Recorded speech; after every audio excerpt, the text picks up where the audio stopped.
Assalamualaikum warahmatullahi wabarakatuh. Perkenalkan, nama saya Alan Ilyasa dari kelas Bisnis Digital 2022A. Saya di sini akan menyampaikan narasi dari tugas bahasa Indonesia, yaitu menjelaskan mengenai sejarah bahasa Indonesia dan prospek bahasa Indonesia di masa depan nantinya. Pertama, saya akan menjelaskan terlebih dahulu sejarah bahasa Indonesia.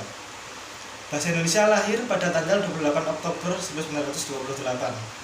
Pada saat itu, para pemuda dari berbagai pelosok Nusantara berkumpul dalam kerapatan pemuda dan berikrar, satu, bertumpah darah yang satu, tanah Indonesia.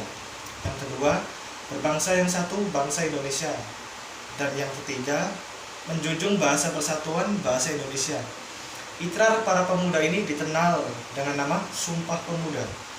Unsur yang ketiga dari Sumpah Pemuda merupakan pernyataan tekad bahwa bahasa Indonesia merupakan bahasa persatuan bangsa Indonesia. Pada tahun 1928, itulah bahasa Indonesia kedudukannya sebagai bahasa nasional. Bahasa Indonesia dinyatakan kedudukannya sebagai bahasa negara pada tanggal 18 Agustus 1945. Karena pada saat itu Undang-Undang Dasar 1945 disahkan sebagai Undang-Undang Dasar Negara Republik Indonesia. Dalam Undang-Undang Dasar 1945 disebutkan bahwa bahasa negara ialah bahasa Indonesia. Bab 15 Pasal 36. Keputusan Kongres Bahasa Indonesia II tahun 1954 di Medan antara lain menyatakan bahwa bahasa Indonesia berasal dari bahasa Melayu. Bahasa Indonesia tumbuh dan berkembang dari bahasa Melayu yang sejak zaman dahulu sudah dipergunakan sebagai bahasa perhubungan atau lingua franca, bukan hanya di Kepulauan Nusantara, melainkan juga hampir di seluruh Asia Tenggara. Berikutnya saya sampaikan narasi mengenai prospek bahasa Indonesia di masa depan. Di era globalisasi ini, bahasa Indonesia sudah hampir berada di tepi jurang. Kita sebagai warga negara Indonesia harusnya mampu untuk mempertahankan dan mengembangkan bahasa negara sendiri.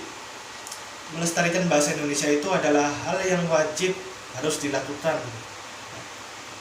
Melestarikan bahasa Indonesia itu adalah hal yang wajib harus dilanjutkan oleh warga Indonesia dari generasi ke generasi. Terdapat banyak langkah-langkah kecil yang dapat kita lakukan untuk melestarikan bahasa pemersatuan bangsa ini. Menggunakan bahasa Indonesia sesuai Pedoman Umum Ejaan Bahasa Indonesia atau biasa disingkat QEB yang merupakan salah satu cara untuk melestarikan bahasa Indonesia. Hal ini harus diiringi dengan diterbitkannya buku baru berbahasa Indonesia yang melewatkan proses suntingan terhadap isi dari bahasa Indonesia, mulai dari majas, peribahasa, perumpamaan, pepatah, dan lain sebagainya. Menjadikan bahasa Indonesia sebagai mata pelajaran wajib di semua institusi pendidikan di Indonesia sebagai wujud bahwa mereka dapat menggunakan dan menerapkan kemampuan bahasa Indonesia dengan baik dan benar.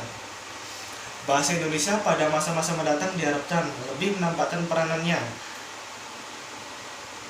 dalam kehidupan modern, sebab bahasa Indonesia tidak hanya sekedar sebagai alat komunikasi dalam masyarakat yang memiliki latar belakang bahasa dan budaya yang beraneka ragam, tetapi juga merupakan bentuk sikap budaya bangsa Indonesia. Hal ini dapat terwujud apabila pembinaan dan pengembangan bahasa Indonesia berjalan dengan sebaik-baiknya dengan memanfaatkan setiap peluang yang ada, setiap dukungan dari pemerintah dan berbagai pihak lainnya dalam berbagai bentuk. Sekian penyampaian dari saya. Terima kasih.